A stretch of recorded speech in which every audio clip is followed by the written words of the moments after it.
अंबाबाईचा उदय उदय नथमोत्याची नाकामध्ये ग अंबा सवारी भवानी चौकामध्ये ग चौकामध्ये सवारी भवानी चौकामध्ये ग चौकामध्ये.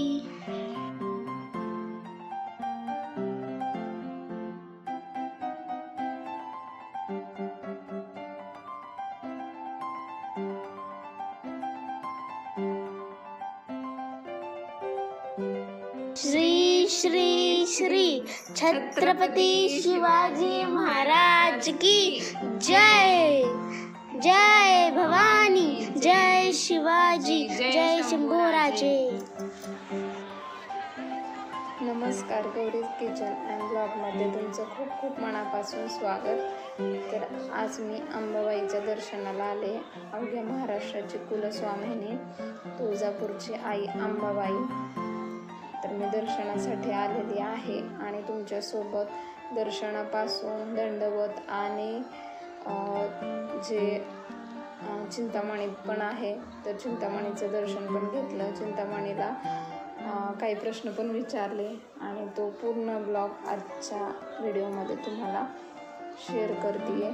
तर व्हिडिओ शेवटपर्यंत नक्की बघा. आईचं दर्शन घेऊन खूप छान वाटलं, मन प्रसन्न झालं आणि खूप दिवसातून दर्शन झालं. घाईघाईने का होईना पण दर्शन घेतलं. कळसाचं दर्शन हे खूप महत्त्वाचं असतं. घर बसल्या तुम्हाला दर्शन कळसाचं दर्शन झालं तरी मन अगदी भरून पावतं. चला तर मग व्हिडिओ शेवटपर्यंत नक्की बघा. महाराष्ट्राची कुलस्वामिनी आई अंबाबाई 3.5 शक्तिपीठापैकी एक असलेलं हे अंबाबाई तुळजापूरचे अंबाबाईचं पीठ. तर आम्ही एसटीनेच गेलो होतो. प्रवास पण छान झाला. 1 दिवसामध्येच आम्ही रिटर्न आलेलो. फलटणला असताना फलटणवरूनच गेलेले होते, त्याच्यामुळे फलटण टू तुळजापूर अंतर 1 दिवसामध्ये आपण करू शकतो. एसटीने जरी प्रवास केला तो फलटण ते पंढरपूर, पंढरपूर ते सोलापूर आणि सोलापूरवरून तुळजापूर. तर अशा 3 गाड्या बदलून आम्ही प्रवास पूर्ण केला. तर छान असं दर्शन पण झालं आमचं आणि खूप दिवसातून आलेले 2-2.5 वर्षामधून आल्यामुळे दर्शन पण आम्ही बाहेरूनच घेतलं. अभिषेक वगैरे नव्हता करायचा, मुखदर्शन घेऊन परत आलो. खूप गर्दी पण होती, म्हणजे जेव्हा जेव्हा आपण तुळजापूरला येतो त्यावेळेस गर्दी ही असतेच. मस्त असं मंदिर आहे आणि खूप प्रसन्न वाटतं मंदिरात आल्यानंतर. किंवा जाण्याची जी ओढ असते भेटायची, दर्शन घ्यायची, ती वेगळीच असते. चला तर मग व्हिडिओ शेवटपर्यंत नक्की बघा.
तर इथे गायमुख आहे आणि हे बाजूला डाव्या हाताला कल्लोळ आहे. खूप गर्दी आहे कल्लोळात.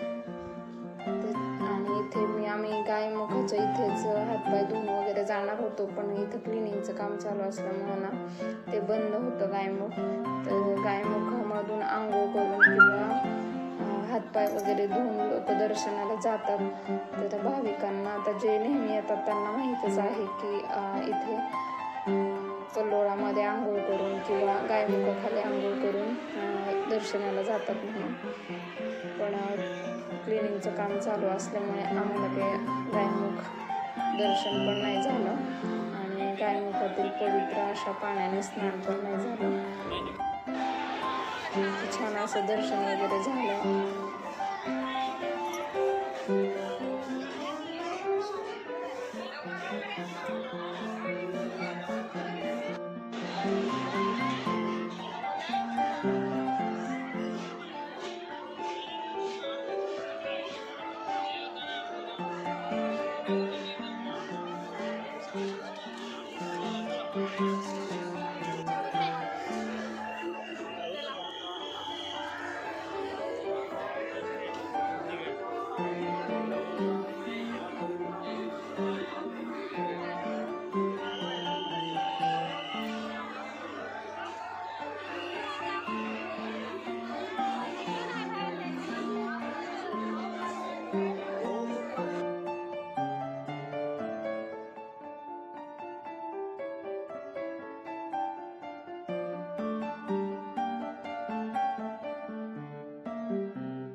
चिंतामणी होमकट्टा कल्लोळची असं गायमुख येथील भाविकांना विशेष सूचना आहे. आपल्याकडे ज्या मूल्यवान वस्तू आहेत, पर्स, मोबाईल, दागिने, पैसे, पिशव्या